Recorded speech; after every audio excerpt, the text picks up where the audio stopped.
Namaskar.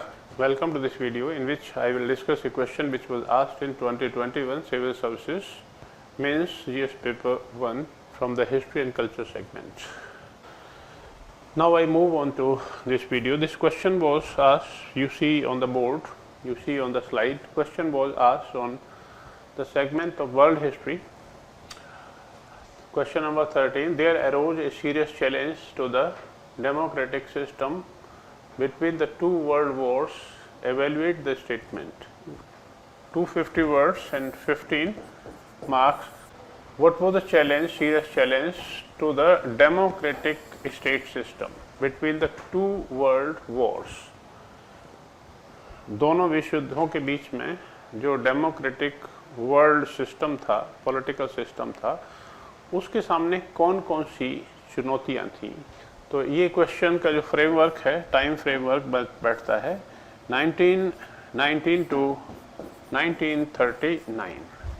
पहला विश्व युद्ध का कंक्लूजन 1919 में हुआ था, बल्कि 1819 में हुआ था, और दूसरे की शुरुआत 1939 में हुई थी।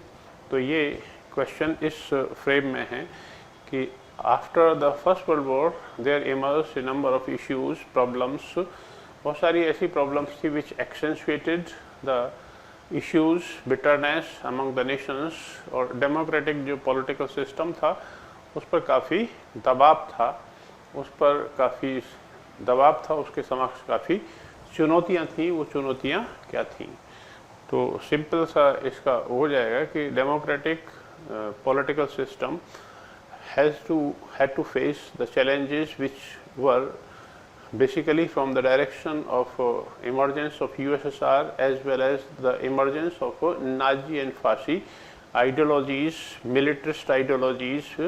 These ideologies sought solutions to the problems of society, problems of life by the way of taking the wars. युद्ध से ही समस्याओं का समाधान हो सकता है। तो डेमोक्रेटिक पॉलिटिकल सिस्टम्स उस समय एक तरह से डिस्क्रेडिट हो गए थे। अगले उसमें हम देखेंगे, इसमें अगली स्लाइड में इसका इंट्रोडक्शन ही जो मैंने आपको बताया वो यही है। 20 years saw the emergence of the authoritarian and totalitarian ideologies which were threat to the democratic state system. यही इसका इंट्रोडक्शन होगा। ऑथोरिटेरियन आइडियोलॉजी का मतलब क्या है? ऑथोरिटेरियन का बेसिक मतलब है dictatorship.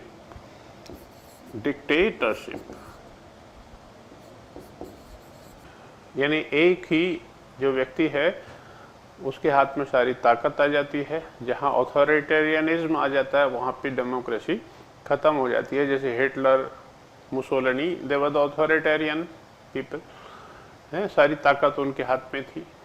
Lenin and Stalin in USSR, they were also the dictators. तो डिक्टेटरशिप जब आ जाती है तो डेमोक्रेसी अपने आप में दबाव में आ जाती है।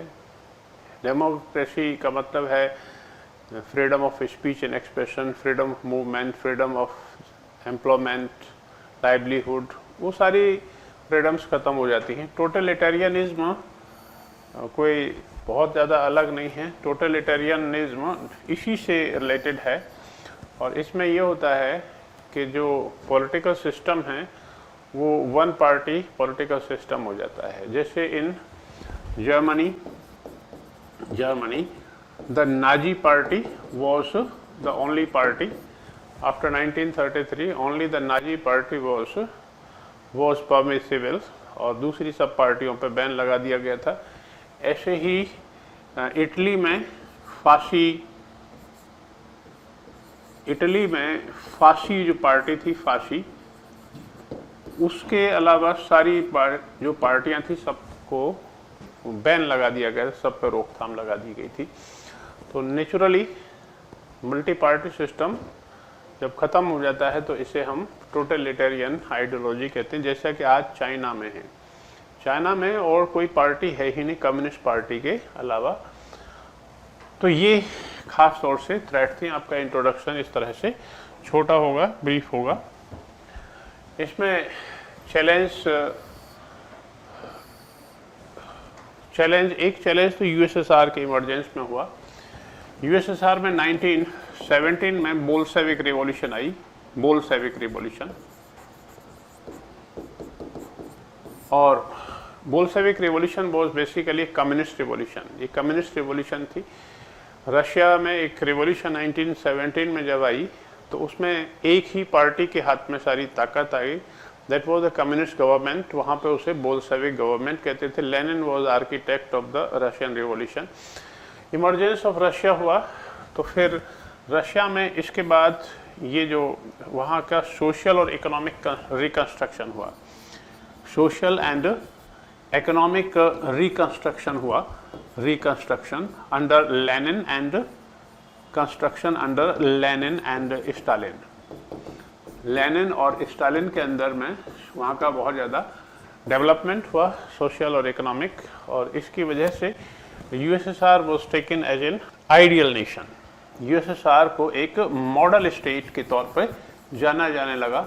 Many countries, many societies all across the world viewing USSR as an ideal country, a model country, they got motivated to establish the similar societies, similar polities in their own countries. As a result, the societies were influenced, and then communist parties were set up all over the world. 1920s में communist parties were set up in China, in India, in Indonesia, in Germany, France, Italy, Spain, सब जगह communist पार्टियाँ establish हो गई। और उनको इस तरह से कम्युनिज्म का स्प्रेड हुआ, and spread of communism was taken as a threat to the democratic world order. वो उसको एक थ्रेट के तौर पर देखा जाने लगा, थ्रेट के तौर पर देखा जाने लगा, क्योंकि अगर कम्युनिज्म का स्प्रेड होगा तो कम्युनिज्म का मतलब है end of capitalism, end of capitalistic societies, end of democratic world order. इसको एक थ्रेट के तौर पर देखा जाने लगा। हिटलर और मुसोलिनी का राइज हुआ in 1919। Hitler and Mussolini both led the foundation of their Nazi and fascist parties. जब कम्युनिज्म का इस तरह से स्प्रेड हो रहा था पूरे यूरोप में, पूरी दुनिया में, तो फिर उस कम्युनिज्म के स्प्रेड को रोकने के लिए जो डेमोक्रेटिक वर्ल्ड ऑर्डर था, जो कैपिटलिस्ट सोसाइटी थी, वो किसी भी हद तक जा सकती थी। और उन्होंने यहाँ से क्या किया, यहाँ से उन्होंने जो भी लोग ये कह रहे थे, जैसे Hitler and Mussolini, they were claiming that we would arrest the progress of growing communism. हम साम्यवाद के बढ़ते हुए रथ को रोक देंगे। तो फिर उनको वहाँ की जो सरकारें थी, वहाँ की जो गैर सरकारी संस्थाएं थी, जो कैपिटलिस्ट थे, उनको भर भर के पैसा देने लगे, फाइनेंस करने लगे। इस तरह से there was a rapid rise of Nazism and fascism, and it should be taken as a challenge. इसको एक चैलेंज के तौर पर देखा जाने लगा। जब यूएसएसआर का इमरजेंस हुआ मॉडल स्टेट के तौर पर, जब उसमें बहुत ज़्यादा प्रोग्रेस हुई, 1939 तक आते आते USSR emerge as a big power, political military power. तो लोगों ने सोचा कि भाई यूएसएसआर का मॉडल तो हम भी एम्यूलेट कर सकते हैं, उसको हम भी अप्लाई कर सकते हैं। तो उसको ध्यान में रखते हुए सब जगह कम्युनिज्म जब फैलने लगा तो then it was viewed as a threat, क्योंकि जहाँ जहाँ कम्युनिज्म फैलेगा वहाँ वहाँ से डेमोक्रेटिक सोसाइटीज़ ख़त्म हो जाएंगी। तो इसी को हम क्वेश्चन की डिमांड के हिसाब से इसको एक्सप्लेन कर देंगे। एंड तब राइज ऑफ ऑथोरिटेरियनिज्म, इसमें नाजिज्म और फासिज्म यहाँ पर बढ़ते रहे सब जगह। Nazism and fascism in Germany, Italy, Japan में मिलिट्रिज्म आ गया, एंड स्पेन में भी नाजिज्म और फासिज्म आ गया। Emergence of Nazism and fascism to be seen in the light of the problems which were faced by the people of Germany and Italy, social and economic problems and political humiliation of Germany after the First World War.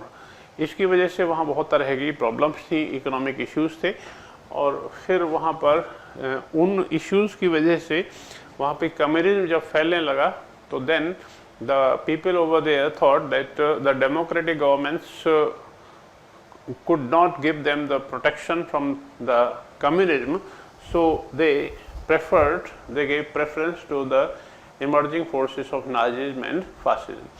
तो Nazism और fascism को एक तरह से वहाँ के जो लोगों ने ये समझा कि between the devil and the deep sea हमें किसको चुनना है, कम्युनिज्म को चुनना है या नाजिज्म और फासिज्म को चुनना है। तो उन्होंने नाजिज्म और फासिज्म को एक लेसर इविल के तौर पर चुना ताकि हम बचे रहें।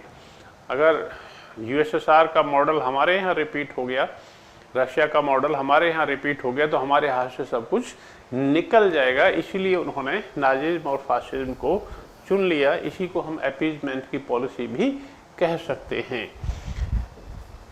नाजिज्म और फासिज्म को एक तरह से ये देखा जाने लगा कि they would bring life into the nation, they would bring the glory to their nations.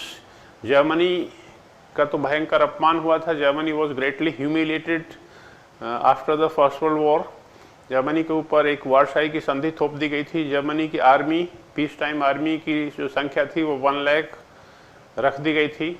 Germany की बहुत सारी कॉलोनीज छीन ली गई थी। Germany was brought under a heavy demand of reparation और वॉर कंपेंसेशन, और भी बहुत सारी बातें थी। जर्मनी के लोगों ने उसे एक तरह से नेशनल ह्यूमिलिएशन के तौर पर लिया। जब नेशनल ह्यूमिलिएशन के तौर पर लिया तो वहाँ की जो लोकतांत्रिक सरकारें थी जर्मनी में 1919 से लेकर और 1933 तक वहाँ पे एक वाइमर रिपब्लिक हुआ था। वाइमर, और ये वाइमर रिपब्लिक डेमोक्रेटिक रिपब्लिक था। लेकिन समस्याएं इतनी बड़ी डायमेंशंस की थी कि वाइमर रिपब्लिक ने काफ़ी अच्छा काम करते हुए भी वाइमर रिपब्लिक जनता का विश्वास नहीं हासिल कर पाया। और जो वहाँ के जो फासी और जो नाजी लोग थे जर्मनी के, they would keep on criticising the democratic republic. वो कहा गया कि democracy is a symbol of weakness, democracy से कुछ होने जाने वाला नहीं है। ये जो पार्टीज़ हैं, पार्टीज़ के नेता हैं, they are time is mostly wasted in the elections. वो अपने इलेक्शंस में लगे रहते हैं, उन्हें नेशन से कोई मतलब नहीं। इसलिए democracy was rejected as a symbol of weakness of the nation. If we want to redeem our nation, national strength, so we have to have a very strong leader, that is the Superman like leader, and having many qualities of head and heart, like Germany did have Hitler. Hitler was a Superman, और ये Superman आ गया तो हमारी सारी समस्याएं दूर कर देगा। तो ये हमें चाहिए, हमें डेमोक्रेसी नहीं चाहिए। वो हिटलर पूछता था व्हाट डू यू वांट, तो लोग कहते थे we want the national redemption, we want the national solidarity, we want the national humiliation should be avenged. हम चाहते हैं कि हमारा राष्ट्र गौरवपूर्ण स्थान प्राप्त करे। हिटलर उन्हें ऐसे हवाई सपने दिखाता रहता था, और इस वजह से हिटलर का राइज हुआ और वाइमर रिपब्लिक का एंड हो गया। A threat to pluralism and democracy, naturally जब नाजिज्म और फासिज्म का भी इसी तरह से राइज हुआ। नाजिज्म का राइज हुआ 1919 से लेकर 1933 के बीच में नाजिज्म का राइज हुआ, और फासिज्म का जो राइज है वो हुआ 1919 से लेकर 1920 तक, 1922 तक। फासिज्म का राइज हुआ 1919 से लेकर 1920 तक। तो threat to pluralism and democracy, जब नाजी और फासी आइडियोलॉजी तो बिल्कुल एंटी डेमोक्रेटिक है, तो बहुलवाद और लोकतंत्र के लिए दोनों खतरा थे। ऑथोरिटेरियन एंड टोटलिटेरियन थी दोनों ही आइडियोलॉजी, पहले ही बता दिया मैंने। यानी दोनों ही विश्वास करते थे कि एक नेता और एक पार्टी, एक नेता और एक party, one leader and one party, ये ही सॉल्यूशन है जर्मनी और इटली की प्रॉब्लम्स के लिए। And then alternative model of social and economic construction. Communism, इसका मतलब क्या है? इसका मतलब यह है कि जो कम्युनिज्म है, communism believes in class struggle, communism believes in the class struggle between haves and have nots. जो हिटलर और मुसोलिनी ने कहा कि नहीं, क्लास कोऑपरेशन के मॉडल पर भी हमारा नेशन प्रोग्रेस कर सकता है। Hitler and Mussolini believed in the concept of the class cooperation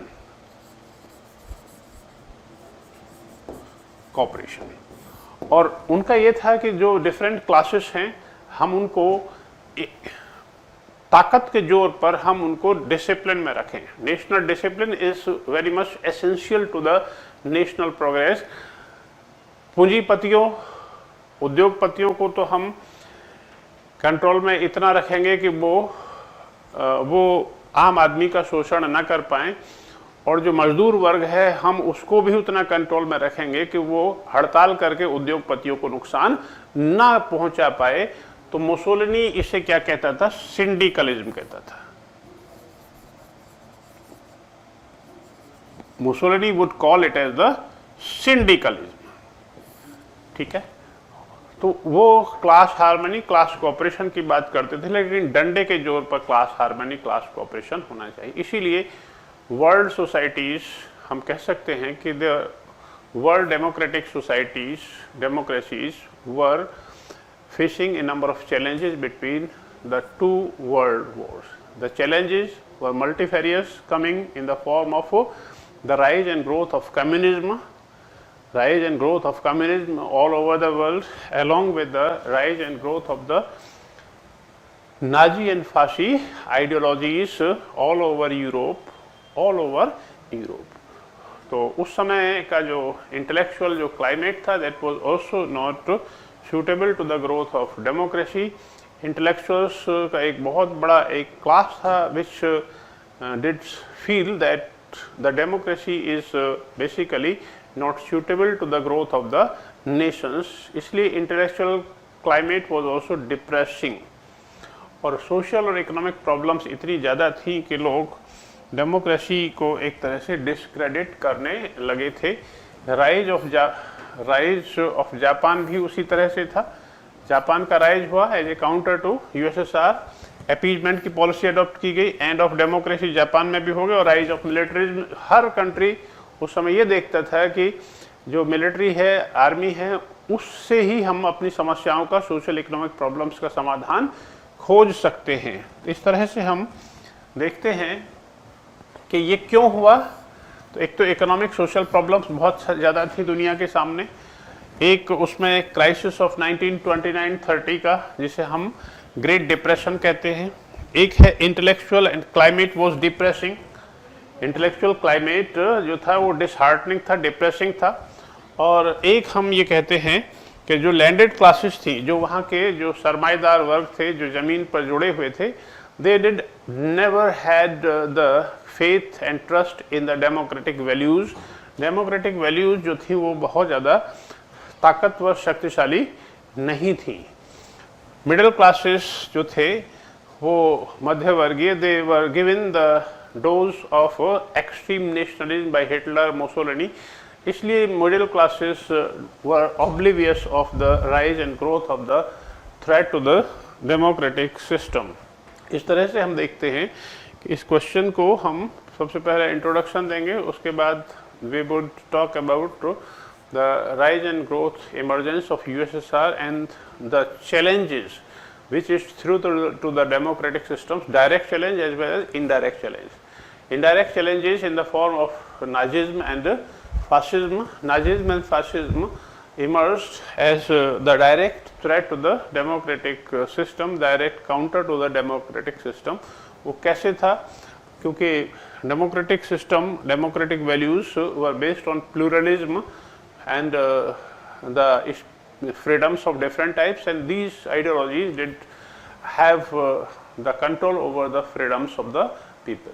तो इस तरह से हम इस क्वेश्चन का आंसर लिख देंगे, शॉर्ट में कंक्लूड कर देंगे कि भाई Nazism, fascism and USSR, they were taken as the threat to the democracies and challenges to the democratic world order due to the social, economic and political issues and problems. With this, thank you very much.